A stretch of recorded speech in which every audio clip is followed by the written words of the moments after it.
or what?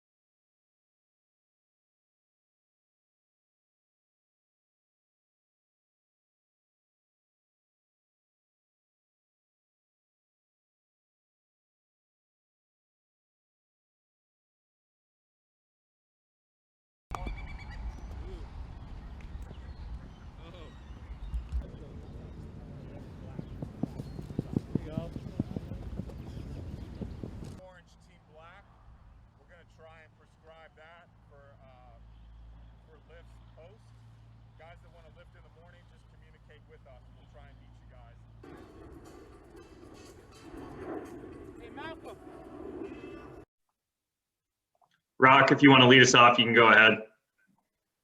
Brandon, when you look at center field right now, do you look at it as a competition with Austin and Cedric, and you want one of them to be able to get regular most playing time, or could this be more of a shared thing, platoon type thing? Yeah, I think we're going to give both guys a ton of playing time and a lot of at-bats this spring, and then we'll make a decision and see how things kind of shake out toward the end of camp. But right now, I just want both guys to get ready to play. They're both going to see a lot of center field time during spring training. Probably move Austin around a little bit also. But yeah, I think they'll share it for a while, and then we'll go from there. Dan Connolly, you're up. Brandon, you weren't shy last year to talk about your admiration for Trey. We get a chance to talk to him, after you. What has it been like to see him back on the field, to see him, kind of being a regular guy, a regular Oriole now? Feels fantastic. It's somebody that is just such a class act and so professional. And everybody missed him around here big time last year. And so to have him on the field, I think it's uplifting for everybody. Everybody knows what he went through and how hard he's worked to come back, and he looks strong and swinging the bat great, and fun watching him do defensive drills today, and so yeah, he's tough not to love, and it's fun having him out. Joe Trezza, you're up. Hey Brandon, I just want to follow up on that real quick. Do you remember the moment you saw Trey this spring for the first time, since last spring? And will he have any restrictions once games start? Or is there anything he can't do yet? No restrictions. I saw him. I would say it's probably a week before camp, week before pitchers catchers. He was down here a little early, and yeah, I think that it was just to see the smile on his face when I got to the ballpark, and to see everybody else's reaction to him too. I think that was a special moment. Rich Dubroff, you're up. Hey Brandon, do you have any idea yet where you're heading? First couple of spring games pitching wise.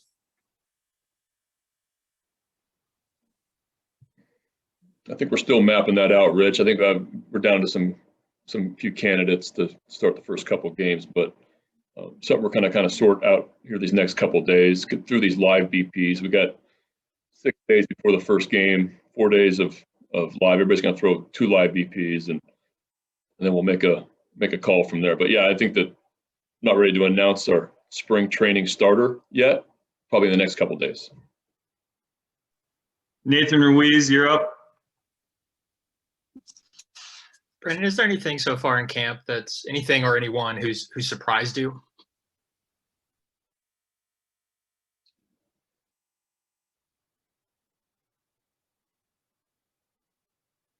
It's pretty early, but I think that some pitchers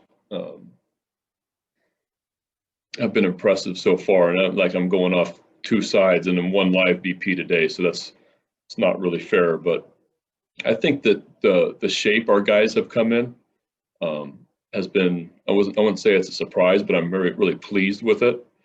I think our guys they seem really focused. pitcher's intent the first 5 days was fantastic. I thought our work today was really good. So I wouldn't say there's been any surprises just because we haven't gotten into the meat of this spring at all. But just really pleased with the shape these guys came in and how they're ready to go. Pete Gilbert, you're up. Hey, Brandon, as we sit here back here in Baltimore and where I am in my house, got another 5 inches of snow today. The appreciate, when did you really, and did it take becoming a manager to fully appreciate the impact you have on fans and what it means to have spring training, to have the team, to get baseball going, and just the start of coming out of winter, and particularly now in a pandemic that we're hopefully coming out of as well, what it means to have a baseball team that is so important to so many people and to be the head of it? Yeah, I sometimes you lose track of how impactful we are to fans and how impactful fans are to us. That was a shock last year, not playing in front of fans and what that was like. And having fans for these spring training games coming up, I think that's I think the players are going to enjoy that more than the fans will, just to be able to have people in the seats playing in front of, great fans like Orioles fans are. But yeah, I think that we take a special pride in knowing that people are watching us, people are getting away from, it's a release for fans to be able to watch their club play, and we don't take that lightly. John Muley, you're up. Brandon, even without knowing who might pitch when once games start, both you and Mike have talked about how important they're going to be just to see what guys have and where they're active. And, somebody like Felix hasn't pitched. Everyone's working on stuff. You have a lot of questions in the rotation. Expect some of those maybe veteran guys and guys who are going to be part of the rotation to pitch more than they would in a normal spring, just because those games might be more valuable this year. I think we're going to be fair in evaluating. So I think that we'll take a long look at all starter candidates, veteran and young, but especially the guys that, Felix, Matt, Wade, guys that have a nice major league track record and have had really good careers and been in this game for a while. We're definitely going to give them every opportunity to show well, and that's important. So yeah, I think that we're yeah, I think that's the answer. Sean Stepner, you're up. Better than a one-word answer. Hey, Brandon, just to kind of go back to the Trey topic, his comeback journey has been so public and everybody's been cheering for him. And, you say he has no restrictions. In your eyes, how do you view his comeback? I mean, do you think he's back at spring training, he's participating, there's no restrictions? Is his comeback complete, or do you think this comeback will be complete on opening day when he takes the field?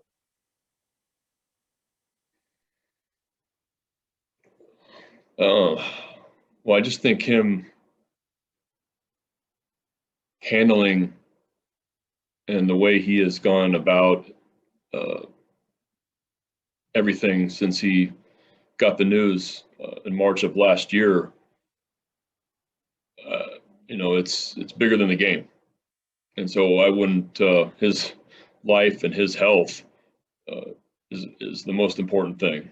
And him staying healthy and him battling this the way he did, for me, that's bigger than anything. So for me, that's complete. Mark Viviano, you're up next. Hey, Brandon, year number 3. These guys, some of them are getting used to you. They've known you a bit now, and you them. What is your message as you get this full group together now? And has it changed over the first couple of years? Does it change a little bit as there's familiarity with the group? Yeah. I think that it's a lot of these guys. This is our third camp with me and a lot of the guys in our coaching staff, and I think we. Becomes a little easier when you know more players and they know you and they know how to they know the structure of the spring and how our communication level. And, I think that it's gone really, really smoothly. I think that our guys are totally bought in, and to have a familiarity with players definitely makes it easier from a communication standpoint. And I think it's vice versa. We have time for a couple more questions. Steve Molesky, go ahead. Brandon, we talked a lot about the data and the tech for the pitchers, the young guys really buying in. Matt Harvey let us know if you're a veteran guy, you better get on board too. How does it relate to the hitters? Did data and tech have a big impact on the Orioles last year, and what might be coming this year? How will it play out for you? Yeah, I think that that's evolving, and that's yeah, absolutely. Our analytics team and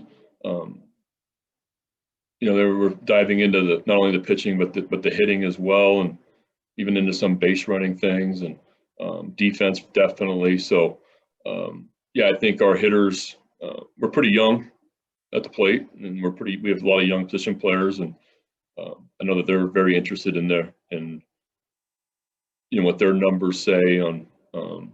And like I said yesterday, analytics is a big, there's a lot under that umbrella.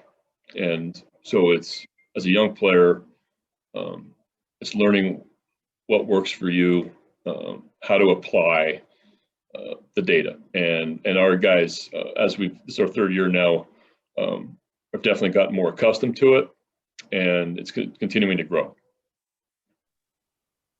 Two final questions. First, Dan Charles, go ahead. Brandon, yesterday you alluded to the fact that you were going out to watch Matt Harvey after the talk you had with us. Your first impressions of seeing him? I thought he looked really good. I was very impressed. He's in really good shape. His delivery is really athletic. I thought the ball was coming out of his hand extremely well for his first bullpen. And it was obvious that he's put a lot of work in this offseason. And so I thought it went very, very smooth, and I think he was happy with it. Thank you.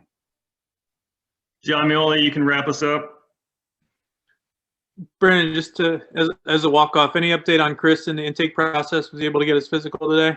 Chris participated today. Yeah, he got his physical done this morning and was able to make the workout after he completed the physical.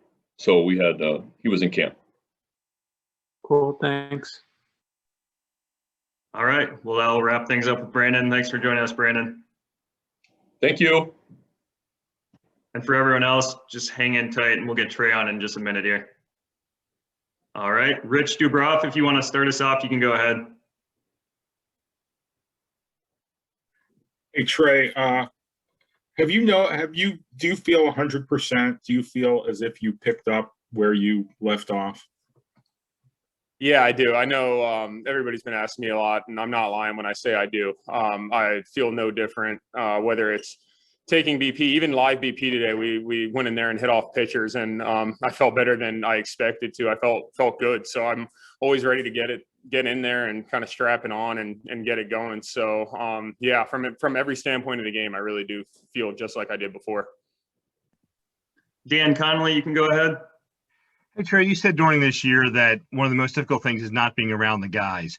Now you've had a chance to kind of be back with everybody. What has that been like? And do you have any specific examples of how that was for you? Yeah, it's been so great, because some of the guys I haven't seen since, I had told them last spring training what was going on. So it was really good to, again, kind of come full circle and get back down here to Sarasota and see everybody in the place where I left it was really tough and a really hard time. And it's been great to see the guys again and just be back in the locker room. That is what I missed last year. It was really weird not being part of the team and away from everybody. So I'm really cherishing being back with everyone. Pete Gilbert, you can go ahead. Hey, Trey, great to see you. I imagine, the first full team workout was something you thought a lot about when you were having chemo, going through rehab, doing all those things. To have that actually happen today, can you just take us through what it felt like to get in the cage just after all that you've gone through? All right, it felt great. I made sure to enjoy it and kind of cherish today, because again, there times, especially when I got diagnosed early on, where I wasn't totally sure if I'd be playing baseball again. So just being able to come out here and feel like myself and feel great and participate in everything fully is something that I'm very appreciative of, and I don't take for granted at all. Sean, stop there. You can go ahead. Hey, Trey, great to see you, man. So in your eyes, your comeback journey, Brandon says no restrictions. You say you're 100%. Do you feel like your comeback from this past year is complete now, or do you think it'll be complete in your eyes when you take the field opening day? In my eyes, I'd say more opening day. I'd see that as a complete. I mean, I'm very proud of where I am right now, and I'm extremely happy to be here. But I think, yeah, being in a major league game, one of 162, that's kind of what I always saw as like, making the comeback, I'd say, in my eyes. So to answer your question, I'd say opening day. Steve Molesky, you're up. Trey, for any player, you get into the summer, the dog days of August, they call them, are so challenging. And there's no handbook for what you and your body have gone through in the last few months. Do you ever think about the long grind of it, how all that plays out for you? Will there be certain things you'll have to do to make sure everything's going as you want it to? Yeah, I mean, I'll kind of feel it out as I go. I know that, yeah, I might get more sore and might have more aches and stuff. I mean, I'm not exactly sure what playing every single day will be like, but I can say that this offseason I worked out very hard. I mean, for like 2 hours almost every day. So I definitely trained myself to get ready for a season, and and I feel great. So along with that, I'm going to be 29 next month too. So I know it's still pretty young, but in baseball terms, I'm going to be another year older. So you just kind of want to make sure you get in there on the foam roller, stretch out, do everything you need to do to make sure that you're healthy the full year. Joe Trezza, you're up. Trey, you've spoken a lot about your health and about getting back on the field, but just from a baseball standpoint, like, what was it like to have the game taken away from you for a short while? It was definitely tough, but at the same time, right when you get a cancer diagnosis and you find out you have to go through chemotherapy, you're not really thinking about baseball too much. I'd be lying if I'd say that was the first thing that came to mind. The whole time I just wanted to be healthy long term and live a long life. Baseball definitely was on the back burner when I was going through all that. But once chemo ended, I was able to really look forward to baseball again. And it's been driving me and motivating me. But at the beginning and when you're going through it, baseball was always on my mind a little bit, but I'd say being healthy was always the top priority. Mark Viviano, you're up. Hey, Trey, for the record, 29 is young. I almost remember it. Well done. Good to see you.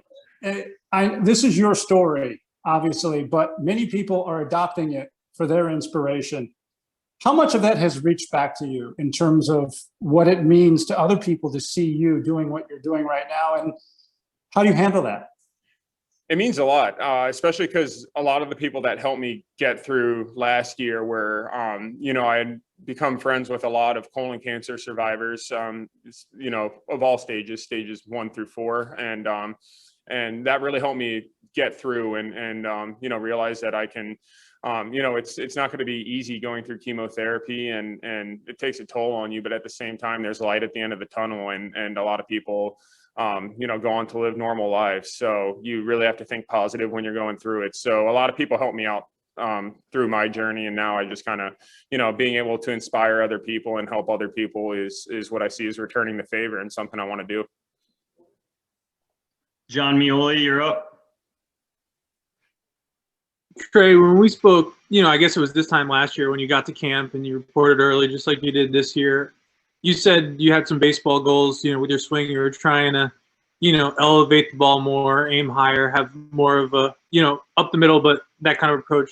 Did time away change what you wanted to do baseball-wise? Did you have time to reflect on that kind of stuff once you started focusing again on baseball? And where would you say your goals are right now? Yeah, Yeah, I got to watch a lot of baseball last year, and definitely watch more baseball than I ever have. So I would kind of like sometimes just stand up in the living room when a game was going on and just kind of do like a dry swing or something. And I made sure that I watched some pitchers that I'd maybe face this year. And yeah, I just wanted to kind of continue what I did especially that September of 2019. I know it's, that's a long time ago at this point, but just that minor adjustment of setting my sights a little higher. Yeah, I remember that, and I'm still, that's still my approach at the plate, and that hasn't changed at all. Stan Charles, you're up. Trey, it's great to see you. You look fantastic. Just wondering, in a cliched way, has this experience of the past 12 months, has it altered your perspective about life in any meaningful way? Yeah, I'd say it has. Up until that point, most of my biggest problems or worries were all baseball related. It was, going through a slump was maybe the worst thing that I had gone through personally. And I'm very lucky, to have said that at that point. So I had never obviously been through anything like this with me or a family member. So definitely put a lot in perspective. And I'm hoping to take a lot of that, into this year. And, I really think that I'm going to appreciate, not that I didn't before, but I really will appreciate being able to play Major League Baseball every single day. Jerry Coleman, you're up. Trey, good to see you. How long ago did you get to Sarasota? And in terms of getting yourself ready, having arrived early, are you talking to Brandon about pacing yourself and, getting back in terms of being ready for opening day being the most important thing, even though you've been there for a while? Yeah, I got down February 1st. So, but like I said, I started, kind of working out relatively hard, like late October. I gave myself a month after chemo to really ease into things, and then felt like I was good enough to kind of have my normal off season. So I didn't come here feeling behind the 8 ball at all. I came here feeling like I typically do on a normal year. So, obviously I'm going to ease into it a little bit when I got here, but no, I've been pretty much full go since I've been here. Last question from Pete Gilbert. Go ahead, Pete. Hey, Trey, you knew what you meant to think to fans, just a ball player before this. I mean, you're one of the most popular players in the team, and you've always had a great interaction with fans, but they're outpouring to you over the last 10 months or so, 11 months. What has it meant to you, and was that helpful as well in getting through and just fighting through something like this? What did that mean to you? Yeah, it meant the world to me. The support I got from my teammates and all the fans here. It didn't surprise me in the slightest bit. I mean, the fans in Baltimore always, have been so amazing at rallying behind their players. And yeah, it didn't surprise me in the least bit. The support I got meant so much and really helped me get through it and get really excited to get back to playing baseball. All right. Well, that'll wrap things up with Trey. Thanks for joining us, Trey. All right. Yeah, no problem. Thanks, guys.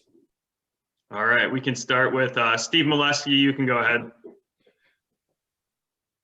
Hey, Rio, you started really well and ended really well, and maybe there was a dip in the middle there. When you went home and analyzed your season, what were the ups and downs like, and what enabled you to pull out and finish strong? Obviously when you get home, you reflect on the whole season, like you said, the ups and downs. I run into some tough luck there. I was still hitting the ball hard. I just wasn't really finding any hits. And that's kind of just the way it goes. But overall, I thought I did pretty well throughout the season. John Mioli, you're up. How's it going, Rio? How you doing? We just spoke to Trey, and obviously he's been there in Sarasota for a little bit now, and you've been there, for longer than just today as well. But to see him back doing what he loves to do with a group of people who mean so much to him, and probably likewise, what has that been like, seeing things relatively normal given what he went through? Oh, that's everything, man. I mean that's the first. I can't remember a bigger hug that I gave somebody than seeing him for the first time the other day. And you commend everything that he's done. You can't even imagine what he's been through, but he's back here. He hasn't made any complaints, hasn't made any excuses. He's just excited to be back on the ball field. And definitely a presence that we've missed throughout the clubhouse. Rich Dubroff, you're up. Hey, Rio, do you have any specific specific goals for the season? Anything special that you've been working on in the off season and this spring? Just continue to grow. I think if you just kind of take the good and the bad from the year before and throw that out the window and you start a new slate, I think sky's the limit for anybody, and myself included in that. Pete Gilbert, you're up. Hey, Rio, I want to ask about Trey, follow up a little bit there. What is it about him that obviously what he went through, you would feel empathy, anyone I think would feel empathy for him and gone through that, but the reaction to him has been so overwhelming and so large from so many people. What is it about him that draws that? Why is he so special in that regard? I mean, you spend 2 minutes around him, I think your question could be answered. You can't really put a nose on it. It's just one of those guys that you're around, and it's just getting good energy that he exudes, and it's tough to describe, but he's just one of those people that puts a smile on your face without him doing much. So, like I said, it's definitely a presence that's been missed, and we're really excited to get him back. Stan Charles, you're up. Rio, I just wanted to ask you a question about confidence. The confidence level you have that you belong in the big leagues now compared to year one with the Orioles. And apropos to that, the sort of notion that the Orioles were a place of great opportunity for players like you, and how you think you responded to that opportunity. I think confidence is everything. It's okay to be a little arrogant when you're on the field. I think you have to be. I think that's, half the battle here in the big leagues. I mean, because everybody's so dang good, man. They really are. And, if you have any self-doubt at all, it's going to creep in. There's no doubt about it throughout a 162 game schedule. But, the ones that can shorten that amount of time periods is usually on the winning end of it. So, confidence is everything. And I'm going to do everything I can to keep that level of confidence throughout the year. Mark Viviano, you're up. Hey, Rio, you just mentioned the long season. Last year was a short season, but it obviously felt long for a lot of reasons. Right. And afterward, there were some guys in the league who came out and talked about how difficult it really was being so isolated. It even caused some depression for some guys. Mm-hmm. How much did you feel of that? Did you see that having an impact in your clubhouse and around the league? And how do you deal with it? Because it may be some of the same conditions this year. Yeah, I think, I think people with families can deal with things a little bit better. They got their wife, they got their kids, they got everybody with them throughout the season. But, everybody, I feel like there was a shorter fuse for people who get a little bit more frustrated quicker. And you can't really put your nose on it, man. You just kind of got to go through it to understand it. It'll be interesting to see how much different it's going to be with 102 more games this year. But we're excited. We're definitely excited. We're just excited to get back playing baseball and excited to get back here where kind of everything started, essentially. Steve Molesky with follow-up. So, Rio, you came to the team not long after the new regime came to the team, and you kind of all been on the ground floor together through a rebuild.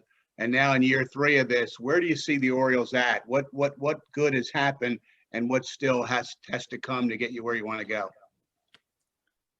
I'd say just watch, just see. I think you guys are going to see a lot of people from year 1 to year 2, and now year 2 to year 3 that are. It's going to be really, really special to see how much better guys have gotten over the course of over the 3 years here. And it's just going to continue.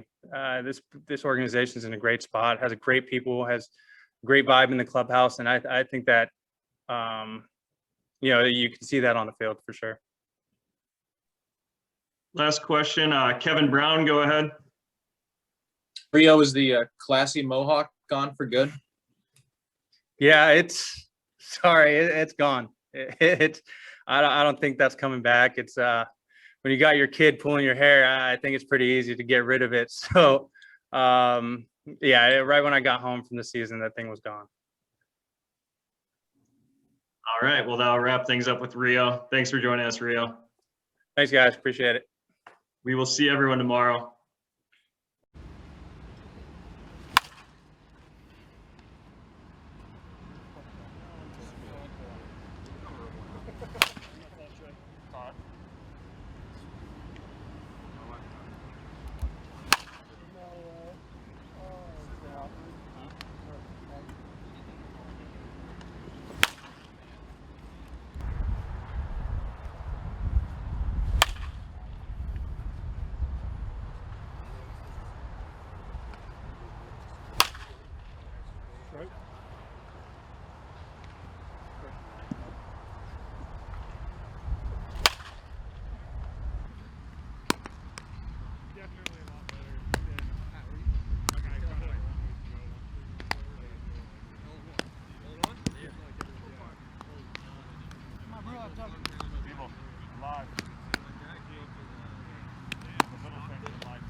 Last thing I got, and this is the thing for me, and two reasons. One, injury, because we don't want to slip and slide, and when we work turfs, we do slip and slide, and I do think there's a time and place for that. I do think come right now.